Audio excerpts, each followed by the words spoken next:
a paz do amanhecer. Bem-aventurados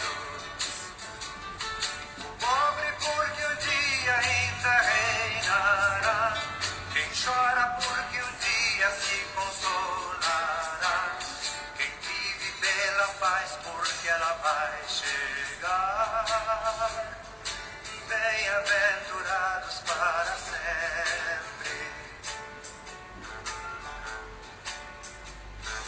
Bem-aventurado é quem procura o reino da justiça e do amor. Quem conhece a força do perdão e sabe conservar sem mancha o coração. Bem-aventurados o justo, porque um dia ainda governará. O homem que perdoa, porque vencerá. O puro, por ser filho mais ligado ao Pai. Bem-aventurados para sempre.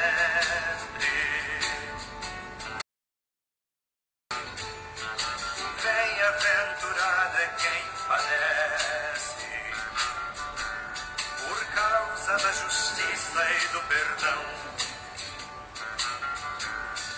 Bem-aventurado quem sofreu por causa do seu Deus, por causa dos irmãos. Bem-aventurado. Então, bom dia aí para todo mundo que já chegou, né? Iniciando esta nova semana. Hoje o Evangelho que nós temos, né, bastante conhecido e que certamente está no coração de todos nós, a palavra de Jesus sobre a verdadeira felicidade, as bem-aventuranças. Então nós iniciamos em nome do Pai, do Filho e do Espírito Santo. Amém.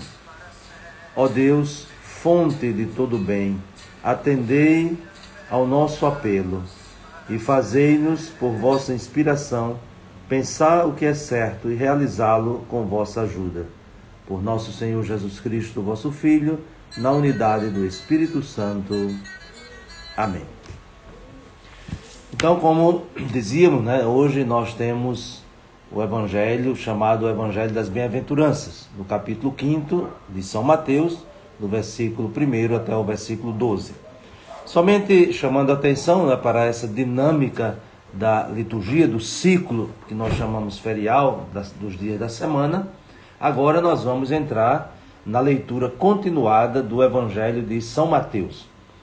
Então nós fizemos, né, até o sábado passado, a leitura do Evangelho de Marcos. Então essas 9 semanas, né, foram dedicadas, no tempo comum, naturalmente, né, já desde janeiro, dedicadas à leitura continuada do Evangelho de Marcos. Agora, por mais 10 semanas, nós vamos fazer a leitura continuada do Evangelho de São Mateus. E a partir da semana, né, que nós dizemos, né, do tempo comum, na 21ª semana, nós vamos fazer a leitura continuada do Evangelho de Lucas, né, até terminar, né, ali na última semana. Então, a liturgia nos apresenta, né, este itinerário, né, muito bonito, que nos ajuda a fazer a leitura, né, durante a semana, né, dos evangelhos, né, dos 3 evangelhos. E no domingo temos sempre, dependendo do ano, né, ano A, ano B, ano C. Este ano é o ano A e estamos fazendo a leitura do Evangelho de São Mateus. Pois bem, então iniciamos hoje, né, com esse belíssimo texto chamado o Evangelho das Bem-aventuranças, que Mateus, né, situa, né, no início do seu Evangelho. Estamos no capítulo 5, no início da pregação de Jesus, que geralmente se chama o Sermão da Montanha. E este Sermão da Montanha não é só o texto das Bem-aventuranças, né? O texto das Bem-aventuranças, vamos dizer, a abertura, né? Essa inauguração dessa palavra de Jesus, neste grande Sermão da Montanha, chamado assim, mas que vai do capítulo 5 até o capítulo 7.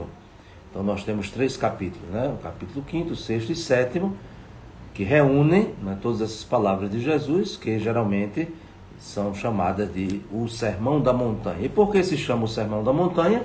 Porque se você observar no Evangelho de hoje, no capítulo 5º, diz que Jesus subiu a montanha, né? Então é o primeiro versículo. Vendo ele as multidões, subiu ao monte. Então Jesus está no monte, senta-se e começa a ensinar. E quando nós vamos para o capítulo 8º, né, pode ver aí na sua Bíblia, no capítulo 8º, versículo 1, diz: ao descer do monte, seguiram multidões numerosas.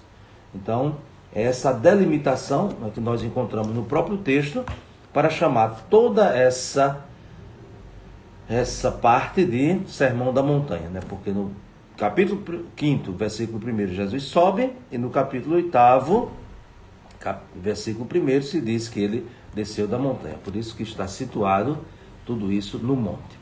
E aí, essa palavra inaugural de Jesus, né? Nós dizemos as bem-aventuranças. As bem-aventuranças, elas são um recurso literário, né? Nós diríamos um gênero literário, uma forma de expressão, né, que não é inventada por Jesus, né, de forma nenhuma. Nós não podemos pensar que Jesus inventou determinados estilos. Em Jesus nós temos novidades de conteúdo, mas de estilos, de gêneros literários, de recursos literários, Jesus utilizava aquilo que até os mestres já usavam e as pessoas compreendiam. Então, por exemplo, a parábola. Jesus não inventou o gênero literário parábola. Jesus utilizou esse gênero, naturalmente com novos conteúdos e até mesmo com conteúdos inéditos, mas ele não inventou. E a mesma coisa também as bem-aventuranças. Por quê? Porque existe, né, um gênero literário, um recurso, um artifício chamado macarismos. Então, macarismos, como existem parábolas, como existem discursos, controvérsias, há também macarismos. Talvez a gente não seja muito habituado a escutar essa palavra. Mas há muitos exemplos da própria Bíblia desses macarismos. E o que é o macarismo? Macarismo vem de Makarios. Makarios significa em grego bem-aventurado, feliz.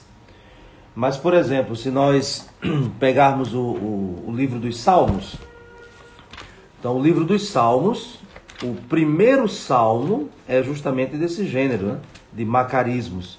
Então, o que é que diz o primeiro salmo? Né? Então, já abrimos o livro dos Salmos, né, como agora Jesus abre o seu discurso, né, ou seja, o Sermão da Montanha, com esse gênero literário, vamos assim dizer. E o que é que diz o Salmo 1? O Salmo 1 diz assim: feliz de quem não se desvia segundo o conselho dos ímpios. Então vejam, feliz. Então, iniciando esse salmo com esta palavra feliz, né, Makarios, então já se define o gênero literário, que é de bem-aventurança, e portanto Jesus não inventa, né, esse gênero. É isso que a gente gostaria de dizer. Mas há um conteúdo, né? Um conteúdo inédito.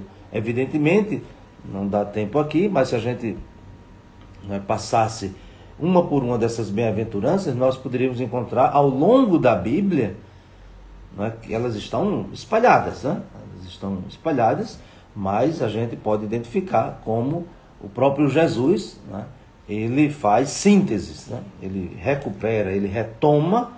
Claro, sempre devemos reconhecer que há uma novidade em Jesus, ele não só repete, mas ele apresenta o modo mais autêntico, né, de compreender aquilo que está na Escritura.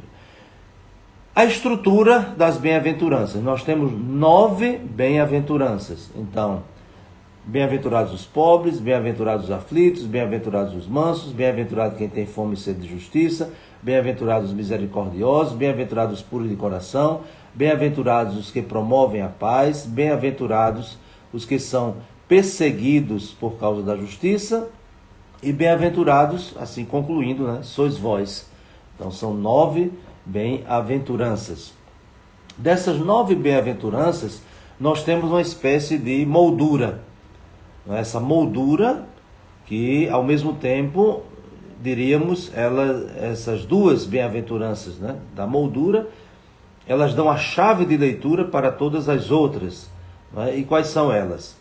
E por que nós dizemos que elas são chave e são esse enquadramento que ajuda a compreender tudo aquilo que Jesus diz, né, desenvolvendo. E por que nós dizemos isso? Por causa do verbo. Aqui até no texto mesmo não tem, porque o verbo ser, geralmente nas línguas antigas, não é utilizado. Então, bem-aventurados os pobres em espíritos, porque deles é o reino dos céus. Então, é o presente, é. Enquanto que os outros, né, as outras afirmações de Jesus, nós temos sempre no futuro, né? Serão, possuirão, verão, alcançarão, né? Enquanto que nós temos aqui na primeira bem-aventurança o verbo no presente, do indicativo já é uma realidade presente, e na última bem-aventurança também Jesus diz, sois vós. De novo, um presente, né? Agora no plural. Então, em que sentido é esta moldura, né, que nos serve de chave de leitura? Porque se não se é já, então não se pode simplesmente ficar esperando para um futuro. É claro que nós vivemos na expectativa do futuro, mas nós devemos perguntar hoje o que nós somos. Porque se nós estivermos sempre, amanhã eu serei, né, depois de amanhã tentarei, então não há como esperar que isso se realize. Mas é preciso que tomemos uma decisão no presente. O que é que nós somos hoje?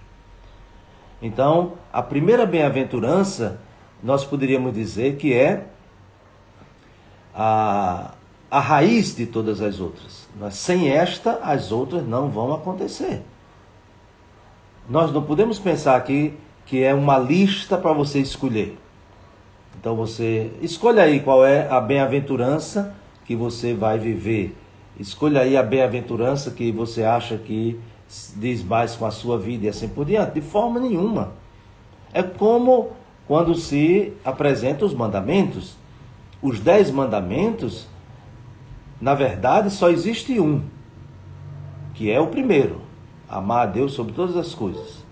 E, portanto, amando a Deus sobre todas as coisas, tudo que vem depois será uma consequência desse amor de raiz, do fundamento. Então eu não posso, por exemplo, aí pegando os mandamentos, né? Eu não posso dizer que respeito o dia santificado de Deus, o terceiro mandamento, senão não vivo o primeiro, porque essa é a expressão do amor. E assim por diante, né? Aqui não estamos falando dos mandamentos, mas a relação que existe de dependência e de consequência. Então nós poderíamos ver, mesmo que rapidamente, né, isso que nós estamos dizendo, que a primeira e a última bem-aventuranças, elas são presentes e condições, razões e garantias para as outras. Então, sem essa chave de leitura, nós não podemos compreender. Então, por exemplo, quando Jesus diz, bem-aventurados os pobres em espírito, porque deles é o reino dos céus. Então, claro que há muita discussão, que é essa pobreza de espírito, né? Que até no nosso português não soa muito bem, né? Ele é pobre de espírito, né? Seja uma pessoa mesquinha, mas claro que não significa isso. Mas significa que a sua pobreza é aquilo que vai caracterizar a própria existência humana. Ou seja, o pobre na Bíblia é aquele que confia em Deus. Não é só aquele que não tem bens materiais. Claro que a sua experiência de privação o leva, né, a abrir-se numa atitude de fé. Mas a pobreza, né, esse esvaziar-se, esse despojar-se internamente, não é para cair no vazio, mas é para ser preenchido de Deus. Por isso que Jesus diz, felizes os pobres em espírito, porque deles é o reino dos céus. Ou seja, o reino dos céus é tudo, é a plenitude. Então, por exemplo, eu só posso receber uma comparação, né? Eu só posso receber muita coisa se eu já não tenho, ou se eu não possuo. Então vamos dar o exemplo da mão. Quanto mais vazias forem as minhas mãos, mais eu tenho a possibilidade de receber, de acolher alguma coisa. Então se eu já tenho alguma coisa na mão, então eu posso até receber, mas vai ser o mínimo. Então a gente tem que entender essa pobreza nesse sentido, ou seja, despojamento para receber, para acolher. Não é para desfazer-se de algo e cair no vazio, né? De forma nenhuma, isso seria contraditório, né? Por isso que até São Paulo diz que ele se fez pobre para nos enriquecer. Ou seja, ele se esvaziou para nos entregar o que ele tem. Então, essa pobreza, né, em espírito, mais do que privações, apesar de que a experiência, né, da privação também nos ajuda a fazer uma experiência, né, que nos eleve, né, de nível, né, de despojamento e assim por diante. Então, quando nós fazemos, né, humanamente a experiência, né, desse esvaziamento, naturalmente, né, é uma consequência, né, porque é próprio do ser humano a insegurança. E diante da insegurança, nós podemos ficar aflitos. Uma aflição não significa exatamente um desespero. Uma aflição significa a percepção, né, de que, de fato, nós não temos uma segurança em nós mesmos, né? E, portanto, quando Jesus diz, bem-aventurados os pobres em espírito, que fazem a experiência, né, do esvaziar-se, do despojar-se, então entram nessa tensão, na tensão da aflição, da insegurança. Mas aí, o que é que acontece? Diante dessa aflição, né, da percepção, né, desse esvaziar-se, então Jesus utiliza aqui uma imagem muito interessante, né, que é uma comparação, evidentemente, daquilo que evidencia com muita força essa carência do ser humano, né, que o torna aflito. Aí Jesus utiliza o ter fome e o ter sede. Então essas necessidades cuja experiência nós fazemos todos os dias. Então a fome e a sede, de fato, evidenciam, não é, que nós não somos autossuficientes e que muitas vezes diante disso nós nos afligimos. Mas aí Jesus diz, fome e sede de justiça. Mas o que é a justiça na Bíblia? A justiça na Bíblia é conhecer a vontade de Deus. E Jesus vai dizer, né, um pouco mais na frente, que a vossa justiça não seja igual à dos escribas e fariseus, do literalismo, mas que seja justamente a justiça do reino, ou seja, buscai o reino de Deus e a sua justiça, e tudo vos será dado como acréscimo. Então, quando se tem essa fome, essa justiça, né, do reino, né, porque a justiça, né, é de justiça, né, fome e sede de justiça, né, de fome de pão e sede de água, e fazer a vontade de Deus, então é preciso aproximar-se de Deus. E aproximando-nos de Deus, para saciar este nosso desejo, né, de plenitude, vamos fazer a grande descoberta de quem é Deus. Deus é misericordioso. Então, se Deus é misericordioso, nós também devemos ser, né? Sede misericordiosos, como o vosso Pai do céu é misericordioso. Mas para que nós, de fato, né, sejamos impregnados dessa misericórdia de Deus, então nós devemos nos purificar de tudo, né? E aí vem a questão da pureza de coração. E aqui diz, quem é puro de coração verá a Deus, né? Então, e Deus se manifesta, né, de muitas formas. Então, quando nós temos os nossos olhos contaminados, então é impossível ver a Deus, né? Por exemplo, reconhecer a presença de Deus, né, no próximo. Então, se nós somos cheios, né, dessas dificuldades, né, de aproximação, da própria simplicidade do relacionamento e tudo isso, como é que a gente vai ver, né? Não consegue ver. Então a gente tem o coração impregnado de muita sujeira, né? E isso impede justamente de nós vermos a Deus. E quando nós começamos a purificar o nosso coração, então, desarmando o nosso coração dos preconceitos, das rivalidades, do rancor, de tantas outras coisas que nós conhecemos, então nos tornamos promotores da paz. Então somos esses instrumentos, né, da paz e, como nós dizemos, né, que Deus é o Senhor da paz, Jesus é o Rei da paz, então seremos identificados naturalmente como esses filhos do Deus da paz. Mas nós sabemos que não é tão simples, né? Nós vivemos num mundo de contradições, num mundo que muitas vezes Jesus, até no Evangelho de João, como nós sabemos, fala o mundo que se opõe. Então nós não estamos, né, fora da realidade, estamos numa realidade. Nessa realidade temos que nos confrontar e muitas vezes temos até que lutar. E aí o que é que acontece? A perseguição. E aí Jesus disse, perseguidos por causa da justiça. E de novo a justiça, nesse sentido bíblico, no sentido que Jesus nos fala, de conhecer a vontade de Deus e colocá-la em prática. E aí a última bem-aventurança, né, que retoma aquilo que nós dizemos, né, o verbo no presente, sois vós, diante de tudo isso, né, da felicidade que eles alcançam, o que nós devemos alcançar e devemos acreditar nessa felicidade que não é um toque mágico, mas é fruto, né, de atitudes, de decisões, né, como nós já vimos aqui nas outras bem-aventuranças. Então Jesus diz que não devemos temer. Por quê? Porque temos a felicidade verdadeira garantida. Então, essa palavra inicial, depois nós vamos retomando, né, ao longo desses dias, porque vamos continuando a leitura do capítulo 5º, então Jesus vai mostrando, né, na prática o que significa, né, vivenciar, assumir essas várias atitudes que garantem a felicidade, né, a bem-aventurança.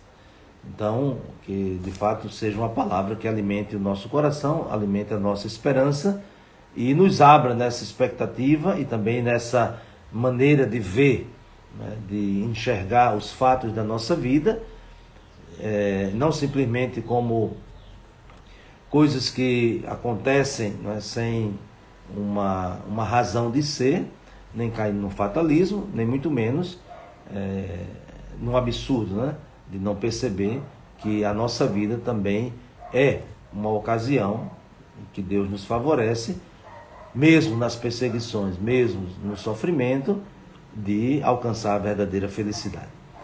Então desejo a todos um bom dia, e que Deus nos faça verdadeiramente bem-aventurados, felizes, mas acolhendo a sua palavra, acolhendo esses desafios que Jesus apresenta. E que desça sobre vós a bênção de Deus Todo-Poderoso, Pai, Filho e Espírito Santo. Amém.